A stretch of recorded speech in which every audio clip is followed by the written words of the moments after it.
My name is Mike Tente, and I'm a high school physics, engineering, and computer science teacher. The technology I'm choosing to research is screen capture video technology. Examples of this technology are things like Camtasia or the presentation capture in PowerPoint. In my experience as a in high school education, video screen capture technology has been gaining more and more prevalence in recent years, with teachers trying things like flipped classrooms. Especially at the high school I teach at, where every student has a computer, myself and other teachers have been using the technology often. As a physics teacher, most of the videos I have made for my class have involved me presenting complex math and physics problems. However, I feel as though there's no reason behind the manner in which I organize these presentations and these problems on video. I just present in the same way that I would in front of a live class. I'm not sure that is the best way, which leads me to my research question. The research question I have chosen is what is the best way to organize complex math or physics problems for students in an online video environment when all the information cannot be held on the screen. Specifically, is it better to write out the variable you have previously solved for on the next slide, flip back and forth between the slides to refer to previous variables, or to plan ahead and have the previously solved variable be there when the slide transition occurs? This is a question that I think about every time I make a video presentation, and I've used all these methods, but I have no idea which one works best for my students. The material I would use to test this would be finding the total resistance and current and voltage across a specific resistor. The reason for choosing this topic is that problems like this can be lengthy or require relatively minimal prior knowledge, which could be taught at the beginning of a video. The participants I would use would be upper-level high school students or lower-level college students. These are the usual age group of students who take physics classes in which the type of problems I make videos on are covered. These students would be randomly sampled from the general population and then randomly assigned to conditions.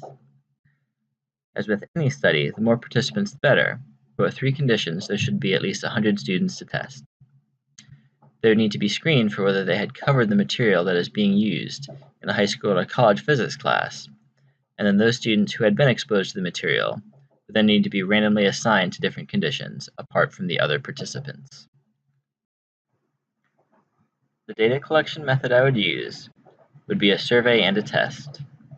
The survey would be about how the students felt about the problems and if the presentation made it feel like they were able to do the problems on their own. This is important because often students feel that they understand the problems as presented, but they don't feel confident if they have to do the problems on their own. Also, it is important to make sure that the methods presented seem logical to the students, and they know where the numbers and the problem came from. This means how the students feel about the presentation is as important as whether they can reproduce the content. The test portion would be a problem or two that is similar to what was done in the video presentation. These problems would have multiple solvable parts. This would ensure that the video would have served its purpose to teach the students how to do these specific type of problems. Ideally, the problems would be fill in the blanks as opposed to multiple choice to ensure that the participants know how to do the problems instead of just being able to guess.